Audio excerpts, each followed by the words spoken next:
I've been sitting here with just watching things. We started with Bonnie Blue. And that to me is just the most upside down thing. That to me is just a really elegant and generous expression of a woman sharing what she, her quote is so great. It's so pleasurable. Why would I keep it to myself? That's just such an incredible quote. So then you look at this. So this is Bianca Censori. She's Kanye, who is an arbiter of taste for many, but it's his wife, and she's on the red carpet. The same way that Bonnie Blue had people go batshit crazy.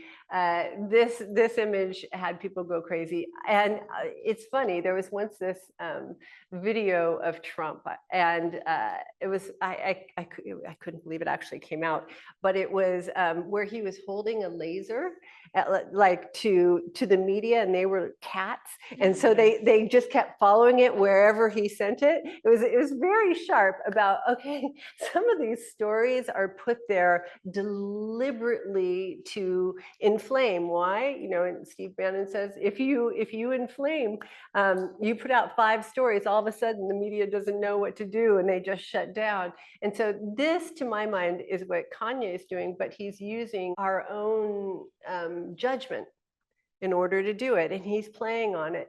And so what happened was, what's interesting is the people who went the craziest are women.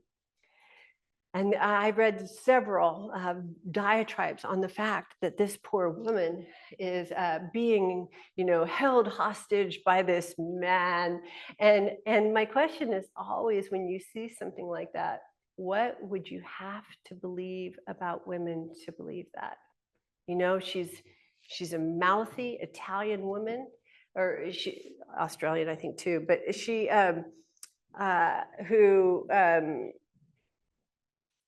who, from my understanding, she was an architect or a designer. She's a smart, capable woman. So then the fact that she is choosing to dress in a very provocative way, the presumption is always that he's making her.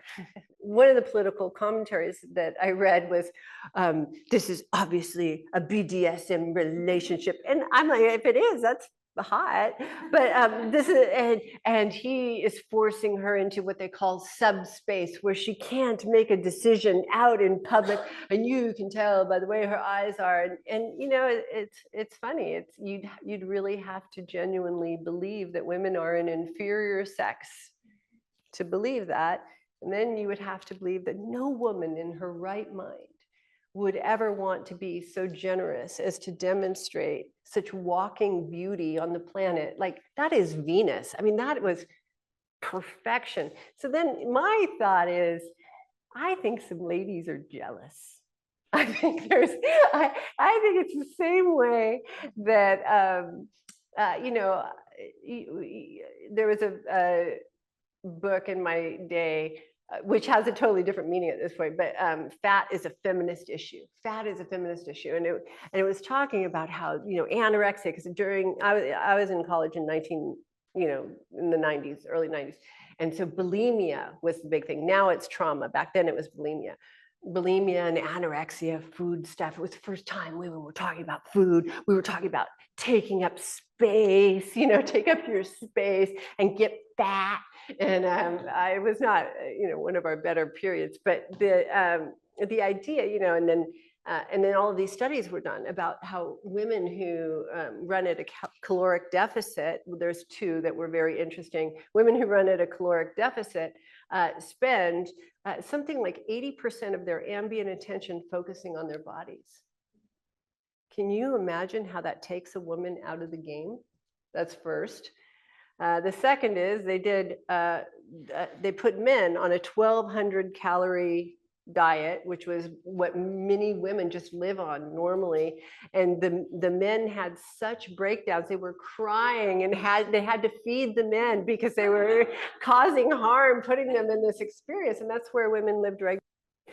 But what I'm pointing to is one of the studies. There is a great book called Appetites, and the woman who actually she passed from anorexia, but she was writing about her recovery from anorexia, and she wrote one of the most beautiful expressions of what it was like to hate every single person who was eating, and to begrudge them that food because she could only have 5 small pieces of cereal a day or something unbelievable. And that's really, I think, how we are with sexual women. It is only it's culturally acceptable, isn't it? Where I happen to love Megyn Kelly for the most part. I don't love her takes on women because it's always women should be intelligent and not sexual, as if they're not the same thing. And she's so harsh on these women, and I wish that we all knew the sources of our judgment, and to my mind, this is it's Bianca and Bonnie. Apparently B is a big name if you want to be sexual in the world.